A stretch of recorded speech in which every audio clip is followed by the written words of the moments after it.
All right, y'all. So without further ado, I think we're going to go ahead and get started. So first off, announcements. At the end of this meeting, we are going to have the PGC meeting that is required for anyone who's interested in going to PGC. We're going to be finalizing plans, all that. It'll be a pretty good time, but I want to get everyone's input before we do things like hard to find like what days we're going on the trip and whatnot. And other news, so unlike our traditional project presentation meetings, we are not just going to be doing our project presentations this time. Oh, apparently our microphone is hard to hear.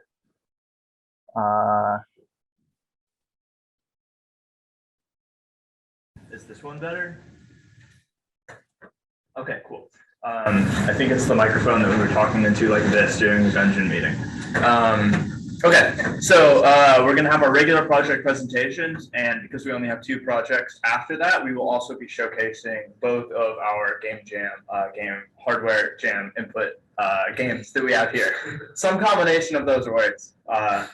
And that'll just be open for anyone who wants to try those games. They'll be able to, because since they require the DK bongos and a flight stick respectively, you won't be able to play them at home unless you have DK bongos or a flight stick.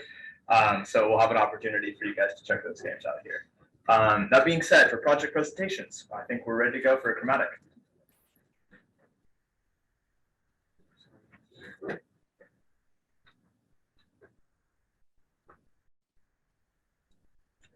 Share.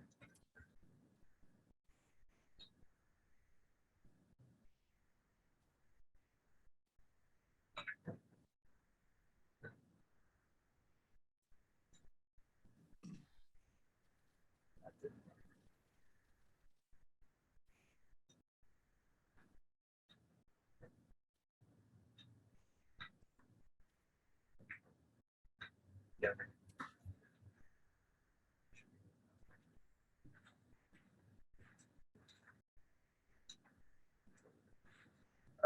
So first project presentation for Chromatic.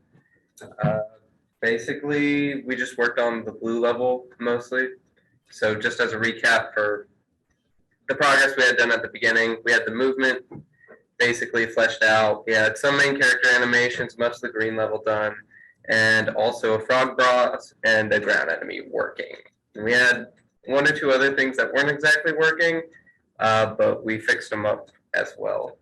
So as for progress we've done on the blue level, we've got sand and ocean sprites. We have a basic layout for the blue level, and we've also finished all the scripting for the main mechanics and enemies except for the boss. And so in there, you can see the piranha and the crab down at the bottom. Those are the 2 main enemies for the blue level, and then the boss will be an octopus with different boss phases. And then along with the blue level, some other progress we did was we fixed the dragonfly so that it was just a little broken, so now it basically just swoops in and dives. We made updates to the movement and animations for the movement because they were a little buggy.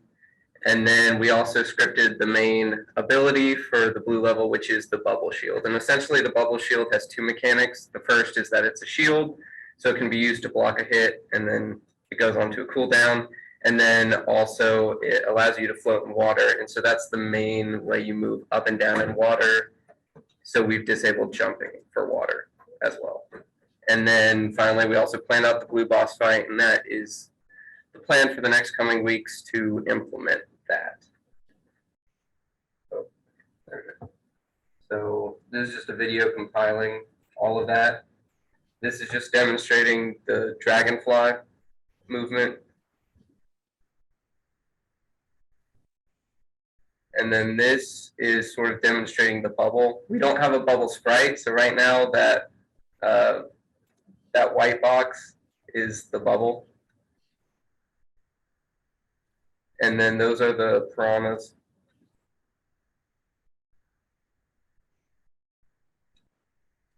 And those are the crabs.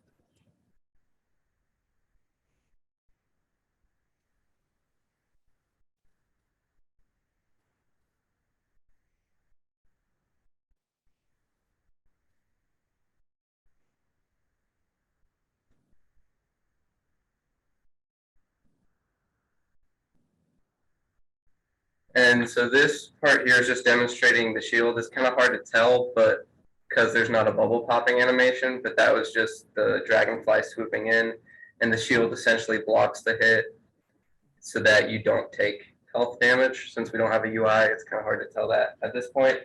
But that sort of opens it to the next aspect, which is our immediate plans for before the next project pitch. One of them is the health UI, because that won't be too hard to put in there, and it'll be a lot easier to tell what's happening. And then also we plan to split up tasks into 2 different groups, mainly finishing up the blue level and then working on the yellow level. So as for the blue level, we really just have to edit. That's interesting. Edit the,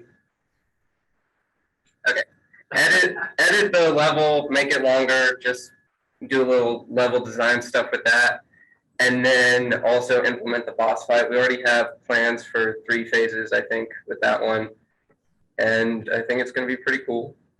So we're basically just going to keep a few people working on the blue level and then transition everyone else to the yellow level, where we already have some mechanics mapped out that we want to script, and then also an enemy or 2 and the layout. And so along with that, also making the tutorial level, which isn't too hard, but there is just a small boss fight scripted in for that. And so that's just what we're planning on working before the next project presentation. And hopefully we'll have the game playable by that point, not with an ending, but playable from start menu to whatever point we get to. So that is the plan. Are there any questions? For the shield, can you just hold that down, or do you have to time it? I couldn't tell sometimes. So you can hold it down, but once you get hit, it goes to a cooldown. So essentially, if you remember where you were going down in the water and you had to dodge all the crabs, if you get hit by one of those while you have the bubble active, your bubble's gonna pop, and you're probably gonna die because all those crabs will just hit you and you can't bubble back up.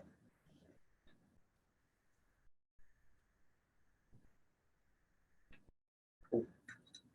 Thank you.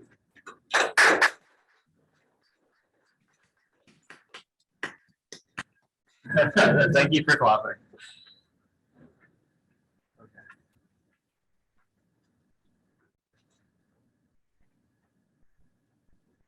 All right, we have our next game.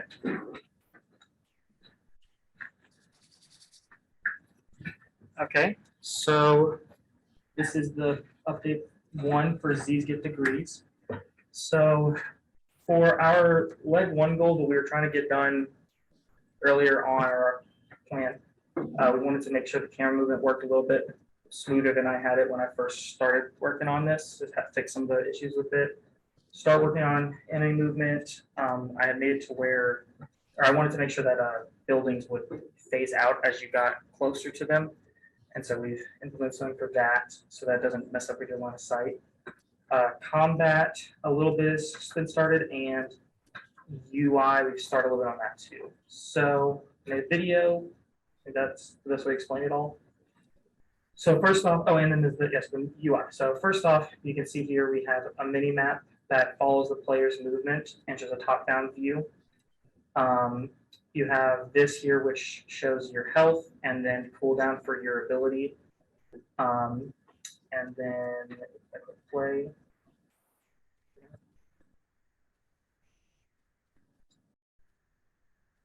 So you see the buildings start to go invisible, and then there's a little thing over in the corner here. So you see that yellow thing represents the enemy's view. Just showing off how it does. So the enemy tracks you right now using that field of view, and then goes to the different intersections. He'll turn here and come at the player. And then if you can attack him a couple times and then use this thing that cures him, which sends him basically to a base, which is what your goal is, to get all the zombies cured and sent to their little base. And then here's me just showing the movement again and how the buildings go invisible. And then we have the camera flipping like that. I think that kind of sums up everything. throughout combat. That, and then yeah. So the big thing though that was really done, the in my mind at least, the biggest thing we got accomplished was the zombies being able to track the player, just be able to follow, to find the player, follow the player, and then also going to his little home after he gets cured. And then the next slide. There we go. So our goals going forward are to make sure or get the camera movement working perfectly, because the way that we have it flipping right now, I feel like it's a bit nauseating, a bit goofy looking. Just keep working on any movement tracking, get it to be perfect too. It's looking really good right now, but we still gotta, start actually getting some stuff going from UI that's more final and less testy, but that's gonna be obviously just as we're working. Combat, get it ironed out, yeah, that's working. And then stealth and assets, which I have a picture of the assets that we bought from a Unity, Humble Bundle. I got all these nice assets here that we can use. These are just some of them. It just gives you the idea of the art style we're probably gonna be going with. And I think that's about it. If that that sums up just about everything we got done. Any questions or things?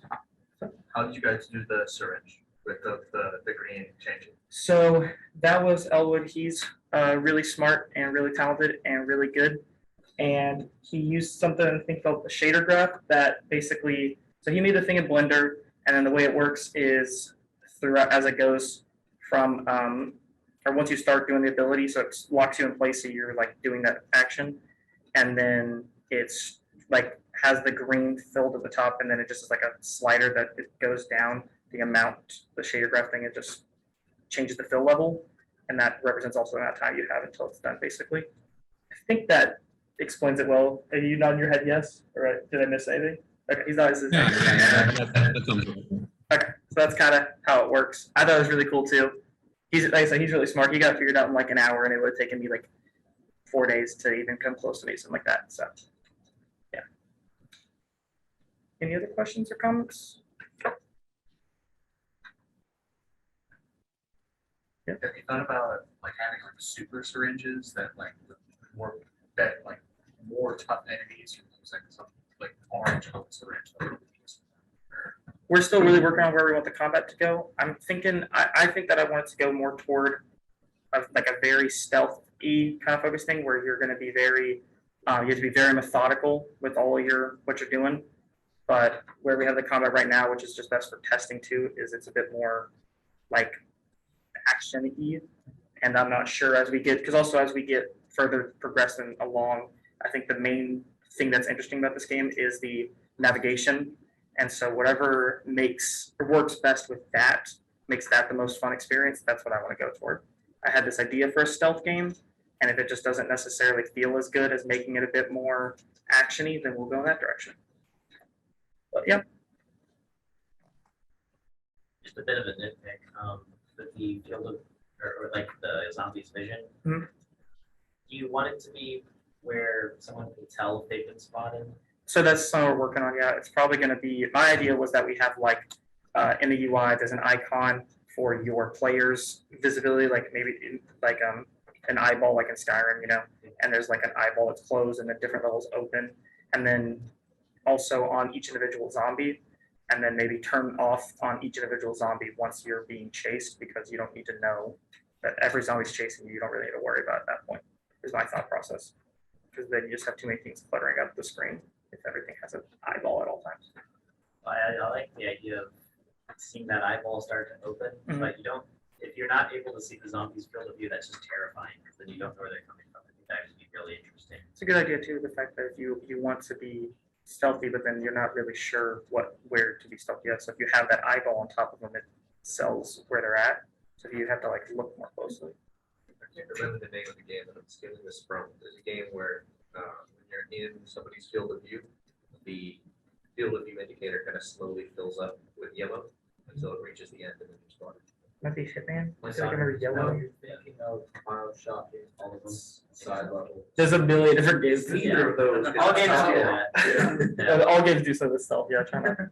But yeah, we'll figure that out, because I think that no matter what direction you go with the combat, I think that like being able to do some sort of like stealth or critical hit from behind, stuff like that, and then your detection level with the number of zombies that are all coming at you, it's just all relevant. Oh, and then another thing I forgot to write down that we were talking about that we're going to implement is, so we like the 2D movement, but we realized that if all the enemies are moving basically on a 2D axis, it doesn't feel as much like there's a horde of zombies coming at you. So we want them to be able to basically go anywhere in the 3D space, and then maybe allow the player to have some movement inside, like kind of a Paper Mario movement where you can move inside the secondary axis while you're moving along that primary axis. So it allows you to, it's still a very 2D minded game, but it has the ability for you to interact with the zombies in a way that feels a bit more threatening when there's a horde coming at you. Because if they're all going single file at you, it just doesn't create that same feeling. Yeah, just a personal point of curiosity, the Cindy assets, they're rigged, right? The what? The Cindy asset? The assets that I bought there, they are not, or I read on mine, it says no animations come with it, I think. So we're going to figure that out a little bit. And I've never done animation, so if anybody, you know, wants to help us out, animation a little bit, it'd be cool. But, yeah. That's awesome. All right. Anything else? Any other questions? All right. Thank you.